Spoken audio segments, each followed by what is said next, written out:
You went to the store for the simplest protein there is. Ground beef, one ingredient beef.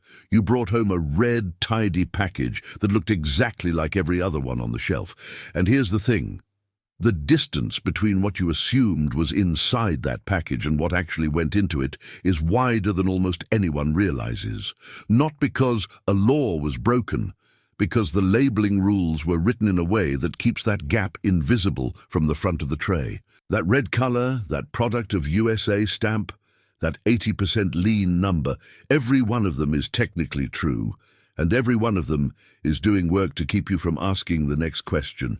This video covers 7 brands and types worth thinking twice about, and the specific documented evidence behind each one, then 3 that actually held up when we looked past the shrink wrap. And by the end, 4 things on a beef label are going to read completely differently to you. Product of USA, the color of the meat, the lean percentage, and the words grass-fed. Once you see how those 4 work, you can't unsee them. Let me be clear before we start. I'm not telling you any package of ground beef on your shelf is unsafe or illegal. USDA-inspected beef clears a real bar. I'm showing you the system and how to read it. Let's get into it. Number 7, the store brand grind. Great value Kroger, whatever name your chain prints on the tray. This is the one most families reach for without a second thought, and the logic is airtight. Beef is beef, and the price makes sense. That reasoning is exactly what the pricing is designed to reward. But here's what a package of generic ground beef actually is. It is not one cow. Industrial ground beef is built from trim, the scraps left after the premium cuts are removed, pooled from a huge number of animals. Food safety investigations have documented that a single production lot can contain the mingled trim of dozens to hundreds of different cattle, sometimes from multiple slaughterhouses and historically from multiple countries. That's not a scandal. It's how commodity grinding works. But sit with what it means. The more animals in the blend, the more entry points for contamination, which is exactly why ground beef, not steak, dominates the E. coli recall lists year after year. A whole steak is contaminated only on its surface. Grinding takes whatever was on the outside and folds it all the way through. The store brand is optimized for one number, the lowest viable cost per pound, and everything upstream of that tray is reverse engineered from it. Same logo, same price, every week. But the lot in your cart this month may have been ground in a different plant, from a different blend than the one 3 weeks ago. You're paying for a consistency the label was never required to guarantee. Number 6, the case-ready brands and the color trick. Pick up almost any pre-packaged tray from a national brand and notice how vividly, uniformly red it is, top to bottom, days before the sell-by date. Real ground beef doesn't do that. Fresh beef is purplish when it's cut, blooms bright red when it hits oxygen, and turns brown as it ages, and that browning is normal. It's your oldest, most honest freshness signal. A large share of case-ready ground beef is sealed in modified atmosphere packaging, and some of it is flushed with a tiny amount of carbon monoxide, which locks the color into a fixed cherry red that can hold for the entire shelf life. The FDA permits this. It is not, by their assessment, a safety hazard. But the practical effect is that the one visual cue you've relied on your whole life to judge freshness has been switched off. The meat can be at the very end of its life and still look freshly ground. Much of the European Union doesn't allow carbon monoxide treatment of meat for exactly this reason. They decided a shopper shouldn't be looking at a color that no longer tells the truth. Same product, 2 regulators, 2 different calls about what's acceptable to put in front of you. Flip the tray over. If the color on top is flawless, but the meat underneath, against the foam, looks grayer, that contrast is the tell. Number 5, regular ground beef and the lean percentage game, 80-20, 73-27. Those numbers feel like precision. Here's what they actually govern. By definition, generic ground beef can legally contain up to 30% fat and it can be assembled from beef trim off any part of the steer. That's why plain ground beef is almost always cheaper than ground chuck or ground sirloin, which have to come from a named primal. When a package just says ground beef 73% lean, you're buying the fattiest, most anonymous blend the rules allow, and you're paying by the pound for fat that renders down and pours out of the pan. Weigh a pound of 73, 27 before and after you brown it, and the loss is real. You paid beef prices for water and fat that went down the drain, and the leaner claims carry their own history. For years, a portion of the lean in commodity ground beef came from lean, finely textured beef produced by warming beef trim, spinning out the fat and treating the result with a brief puff of ammonium hydroxide to knock down pathogens. The USDA considers it beef, considers it safe, and does not require it to be listed separately on the label. Here's the part to be precise about. This is a legal, inspected product, and the company at the center of. The old pink slime story actually won a major defamation settlement against a broadcaster over how it was described. So the issue is not danger. The issue is that whether it's in your package is a question the label was specifically written so you can't answer. Number 4, the big processors named in the antitrust cases. A handful of companies control roughly 80% of the cattle slaughtered in this country. That concentration isn't gossip. It's the backdrop to years of federal litigation.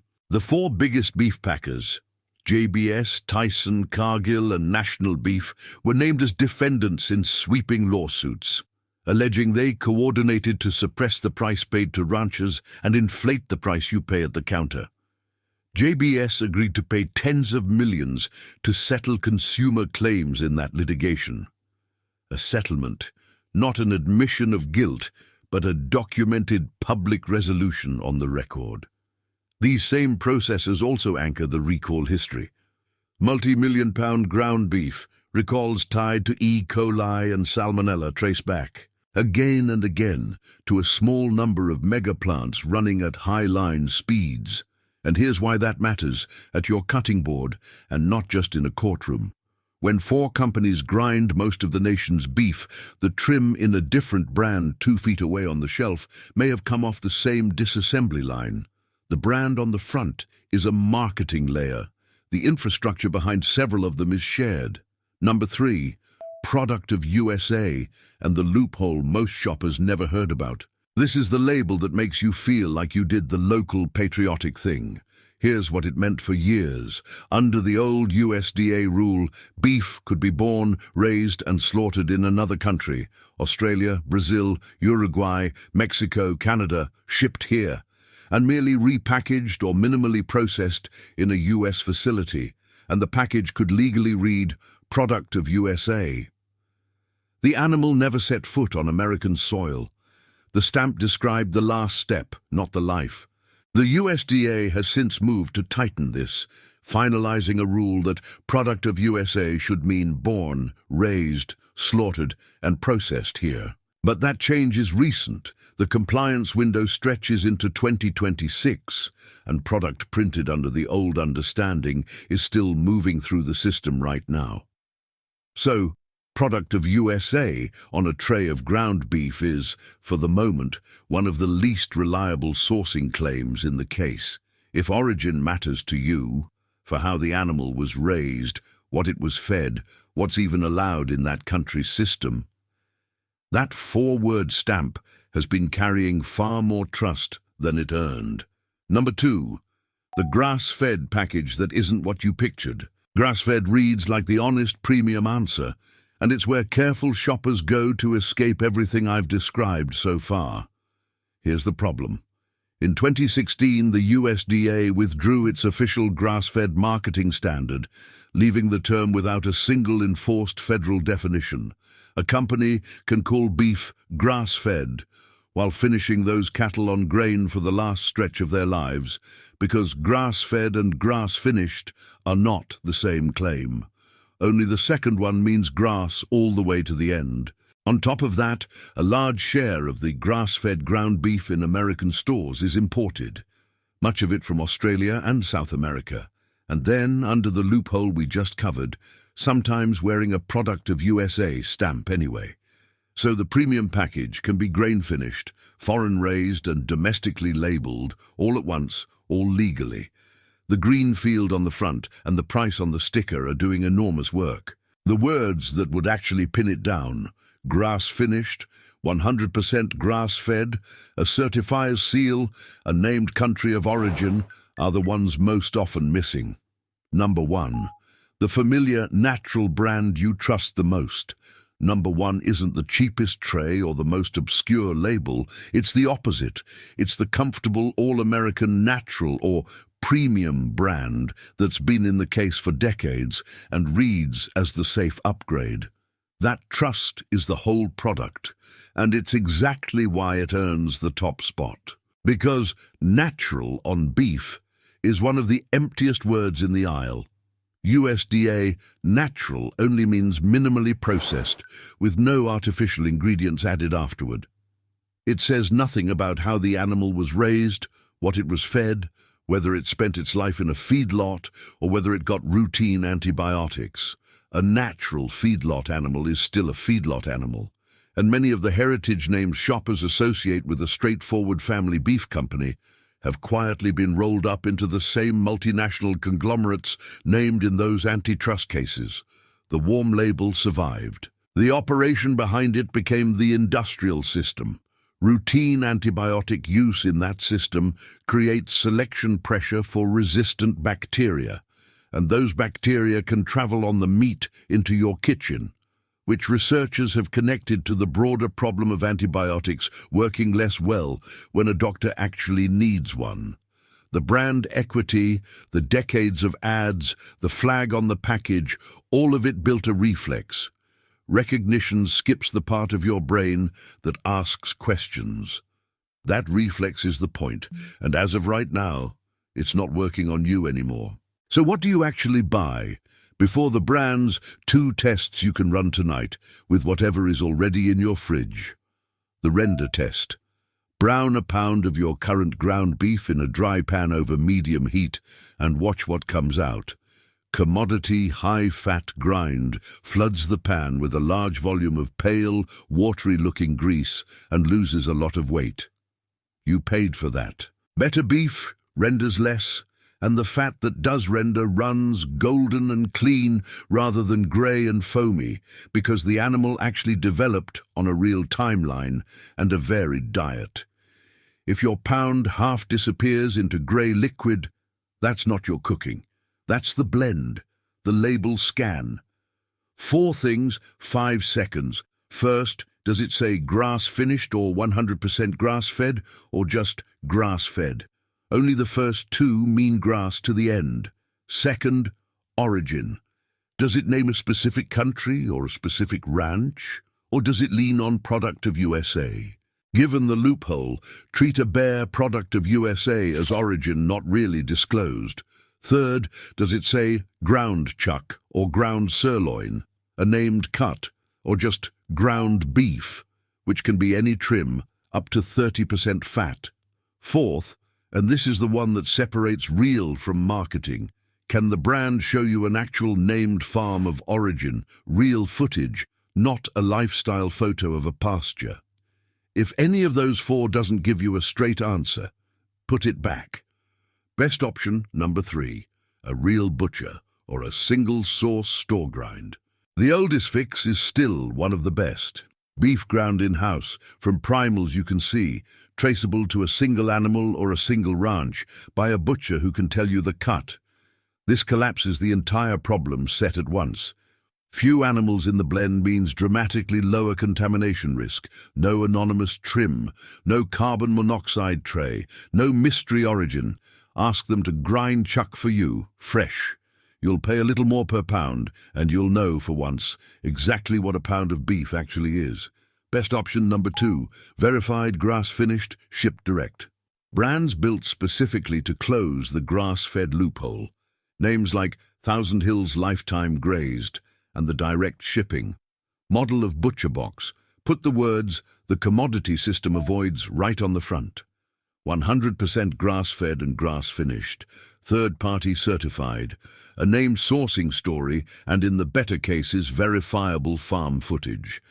The nutritional shift that shows up in research on cattle that actually grazed and moved, more omega-3s, a different fat profile, comes from the model, not the marketing. Brown it, and the difference is immediate. The fat renders golden.